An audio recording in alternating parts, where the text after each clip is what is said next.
ओम बृहस्पति देवाय नमो नमः। जय श्री हरि विष्णु। भगवान विष्णु और बृहस्पति देव की कृपा सदा सर्वदा आप पर बनी रहे। आज है 10 अप्रैल बृहस्पतिवार का दिन। आज के इस वीडियो में हम पाठ करेंगे बृहस्पतिवार व्रत कथा का। तो चलिए शुरू करते हैं। कथा के अनुसार प्राचीन काल की बात है। किसी राज्य में एक बड़ा ही प्रतापी और दानी राजा राज करता था।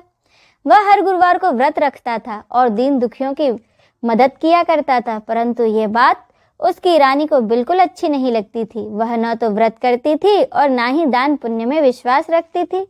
इतना ही नहीं, वह राजा को भी ऐसा करने से मना करती थी। एक समय की बात है कि राजा शिकार खेलने के लिए वन गए। घर पर रानी और उसकी दासी थी। उसी समय गुरु बृहस्पति देव साधु का रूप धारण कर राजा के दरवाजे पर भिक्षा मांगने आए। साधु ने जब रानी से भिक्षा मांगी तो वह कहने लगी, हे साधु महाराज, मैं तो इस दान और पुण्य से तंग आ गई हूँ। आप कोई ऐसा उपाय बताएं जिससे कि मेरा सारा धन नष्ट हो जाए और मैं आराम से रह सकूं। इतना सुनकर बृहस्पति देव ने कहा कि हे देवी, तुम तो बड़ी विचित्र हो। संतान और धन से भला कोई दुखी होता है? अगर अधिक धन है तो इसे शुभ कार्यों में लगाओ। कुंवारी कन्याओं का विवाह कराओ, विद्यालय और बाग बगीचे का निर्माण कराओ, जिससे तुम्हारे दोनों लोग सुधरें। परंतु साधु की इन बातों से रानी को बिल्कुल खुशी नहीं हुई। उसने कहा कि मुझे ऐसे धन की आवश्यकता नहीं है जिसे मैं दान में दूं और जिसे संभालने में मेरा सारा समय नष्ट हो जाए। तब साधु ने कहा, अगर तुम्हारी ऐसी ही इच्छा है तो मैं जो बताता हूँ तुम वैसा ही करना।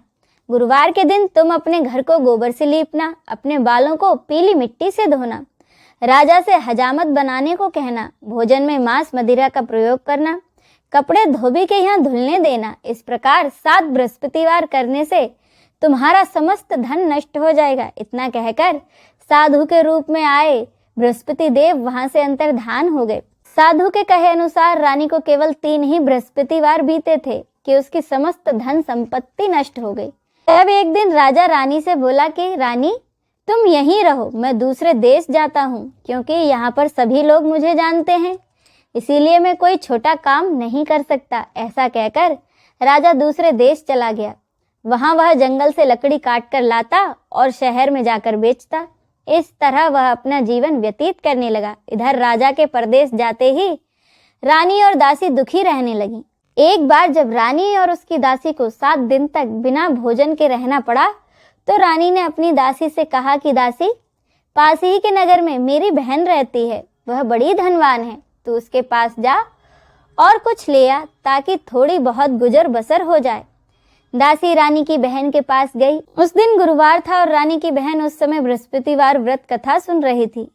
दासी ने रानी की बहन को अपनी रानी का संदेशा सुनाया, लेकिन रानी की बड़ी बहन ने कोई उत्तर नहीं दिया। जब दासी को रानी की बहन से कोई उत्तर नहीं मिला तो वह बड़ी दुखी हुई और उसे क्रोध भी आया। दासी ने वापस आकर रानी को सारी बात बता दी। ये सब सुन रानी ने अपने भाग्य को कोसा। उधर रानी की बहन ने सोचा कि मेरी बहन की दासी आई थी, परंतु मैंने उससे कुछ नहीं कहा, इससे वो बड़ी दुखी हुई होगी। कथा सुनकर और पूजा समाप्त करके वह अपनी बहन के घर आई और कहने लगी कि बहन, मैं बृहस्पतिवार का व्रत कर रही थी, तुम्हारी दासी मेरे घर आई थी, परंतु जब तक कथा पूरी नहीं होती तब तक ना तो उठते हैं ना ही कुछ बोलते हैं, इसीलिए मैं नहीं बोली। बताओ दासी, क्यों आई थी? रानी बोली, बहन, तुमसे क्या छुपाऊं, हमारे घर में खाने तक को अनाज नहीं है। ऐसा कहते कहते रानी की आंखें भर आईं। उसने दासी समेत पिछले 7 दिनों से भूखे रहने की पूरी बात अपनी बहन को बता दी। रानी की बहन बोली, देखो बहन, भगवान बृहस्पति देव सबकी मनोकामनाओं को पूरा करते हैं। देखो, शायद तुम्हारे घर में कहीं अनाज रखा हो। पहले तो रानी को विश्वास नहीं हुआ, पर बहन के आग्रह करने पर उसने अपनी दासी को अंदर भेजा तो उसे सचमुच अनाज से भरा एक घड़ा मिला। यह देखकर दासी बड़ी हैरान हुई। दासी रानी से कहने लगी कि रानी, जब हमको भोजन नहीं मिलता था तो हम व्रत ही तो करते थे, इसीलिए क्यों ना इनसे व्रत और कथा की पूरी विधि पूछ ली जाए ताकि हम भी व्रत कर सकें। तब रानी ने अपनी बहन से बृहस्पतिवार व्रत के बारे में पूछा। उसकी बहन ने बताया, बृहस्पतिवार के व्रत में चने की दाल और गुड़ केले की जड़ में अर्पित करें तथा दीपक जलाएं। व्रत कथा सुने और पीला भोजन ही करें, इससे बृहस्पति देव और भगवान विष्णु दोनों ही प्रसन्न होते हैं। व्रत और पूजा की विधि बताकर रानी की बहन अपने घर लौट गई। 7 दिन के बाद जब गुरुवार आया तो रानी और दासी ने व्रत रखा। वह घुड़साल में जाकर चना और गुड़ ले आईं। फिर उससे केले की जड़ तथा भगवान विष्णु की पूजा की। अब पीले भोजन की चिंता को लेकर दोनों बड़ी दुखी हुईं, क्योंकि उन्होंने व्रत तो रखा था, इसीलिए बृहस्पति देव उनसे प्रसन्न थे। वह एक साधारण व्यक्ति का रूप धारण कर 2 थालों में पीला भोजन दासी को दे गए। भोजन पाकर दासी बड़ी प्रसन्न हुई और फिर रानी के साथ मिलकर भोजन ग्रहण किया। उसके बाद दासी और रानी हर गुरुवार को व्रत और पूजा करने लगी। बृहस्पति देव की कृपा से उनके पास फिर से धन संपत्ति आ गई, परंतु रानी फिर से पहले की तरह आलस्य करने लगी। तब दासी बोली, देखो रानी, तुम पहले भी इसी प्रकार आलस्य करती थी। तुम्हें धन रखने में कष्ट होता था, इस कारण सभी धन नष्ट हो गया, और अब जब बृहस्पति देव की कृपा से हमें पुनः धन प्राप्त हुआ है तो तुम फिर से आलस्य करने लगे। रानी को समझाते हुए दासी कहती है कि बड़ी मुसीबतों के बाद तो हमने ये धन पाया है, इसीलिए हमें दान पुण्य करना चाहिए, भूखों को भोजन कराना चाहिए, धन को शुभ कार्यों में खर्चना चाहिए। इससे तुम्हारे कुल का यश बढ़ेगा, स्वर्ग की प्राप्ति होगी और पितृ प्रसन्न होंगे। दासी की बात मानकर रानी अपना धन शुभ कार्यों में खर्चने लगी, जिससे कि पूरे नगर में उसका यश फैलने लगा। एक दिन राजा दुखी होकर जंगल में एक पेड़ के नीचे आसन जमाकर बैठ गया। वह अपनी दशा को याद करके व्याकुल होने लगा। बृहस्पतिवार का दिन था। एकाएक राजा ने देखा कि उस निर्जन वन में एक साधु प्रकट हुए। वह साधु वेश में आए कोई और नहीं, बृहस्पति देव थे। लकड़हारे के सामने आकर बोले कि लकड़हारे, इस सुनसान जंगल में तुम चिंता मग्न क्यों बैठे हो? लकड़हारे ने दोनों हाथ जोड़कर प्रणाम किया और उत्तर दिया कि महात्मा जी, आप सब कुछ जानते हैं, मैं क्या कहूँ। यह कहकर राजा रोने लगा और साधु को अपनी आत्मकथा सुनाई।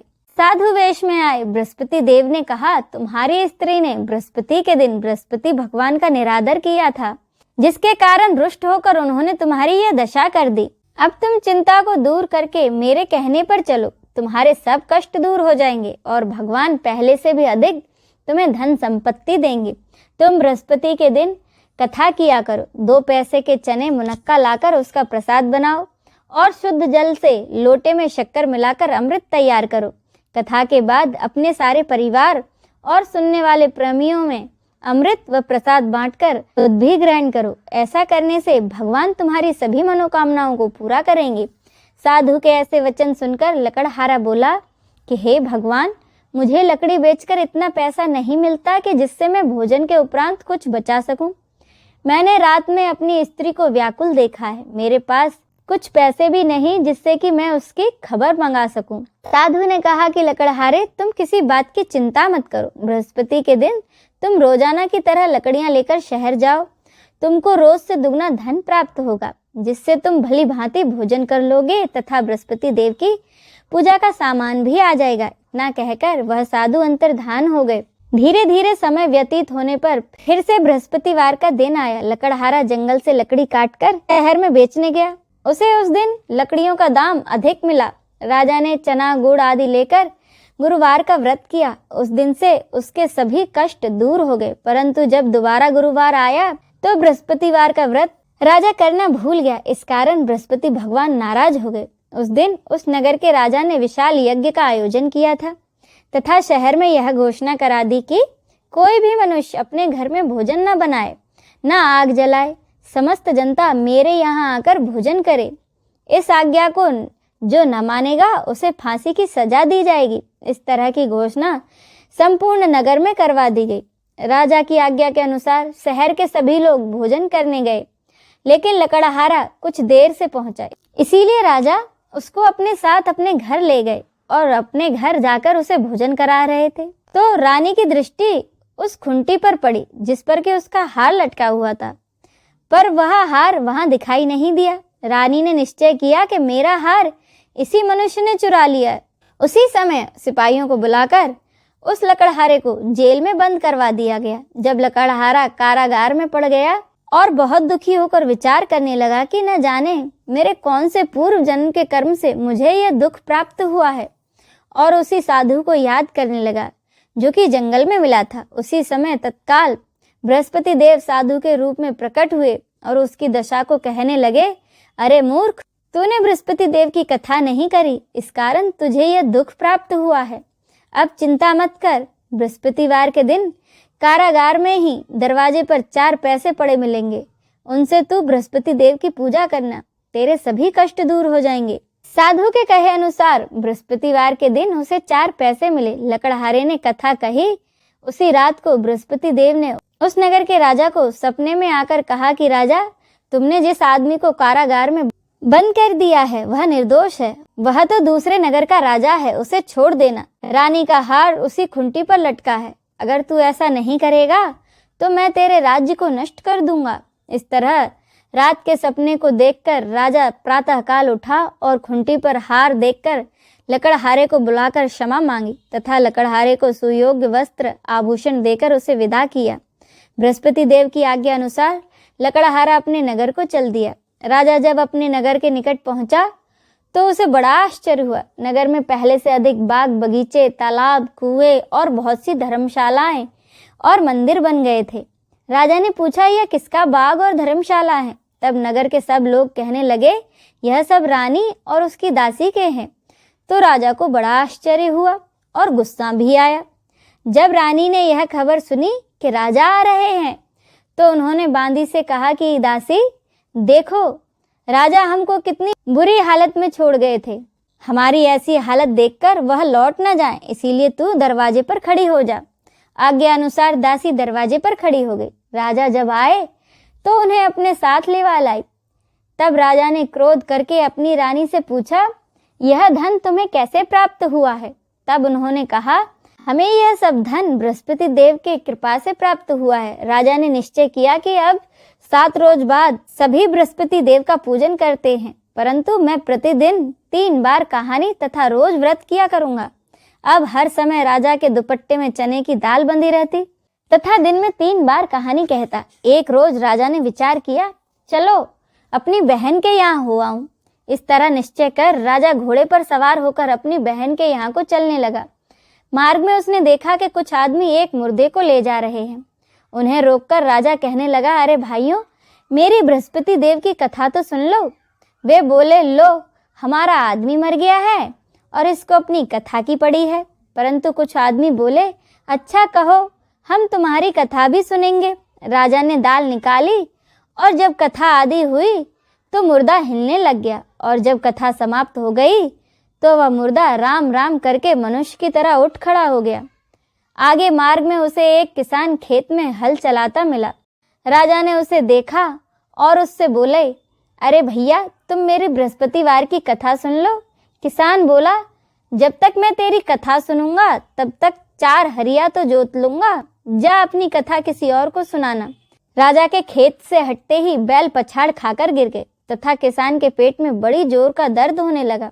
उसी समय उसकी माँ रोटी लेकर आई। उसने जब देखा तो अपने पुत्र से सब हाल पूछा।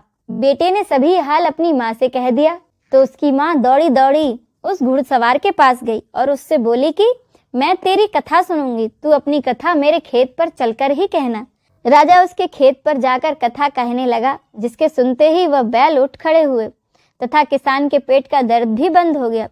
राजा अपनी बहन के घर पहुंचा। बहन ने भाई की खूब मेहमानी की। दूसरे रोज प्रातःकाल राजा जगा तो वह कहने लगा कि सब लोग भोजन कर रहे हैं। राजा अपनी बहन से कहा, ऐसा कोई मनुष्य नहीं है जिसने कि भोजन नहीं किया हो और मेरी बृहस्पतिवार की कथा सुन ले। उसकी बहन बोली, भैया, यह देश ऐसा ही है, यहाँ के लोग पहले भोजन करते हैं, बाद में दूसरे काम। तो राजा ने कहा कि देख लो, अगर कोई पड़ोस में हो तो बताओ। वह बोली, ठीक है। वह ऐसा कहकर देखने चलेगी, परंतु उसे कोई ऐसा व्यक्ति नहीं मिला जिसने कि भोजन न किया हो। अंत में वह एक कुम्हार के घर गई जिसका लड़का बीमार था। उसे मालूम हुआ कि उनके यहाँ 3 रोज से किसी ने भोजन नहीं किया है। रानी ने अपने भाई की कथा सुनने के लिए कुम्हार से कहा तो वह तैयार हो गया। राजा ने जाकर बृहस्पतिवार की कथा कुम्हार के यहाँ कही, जिसको सुनकर उसका लड़का ठीक हो गया।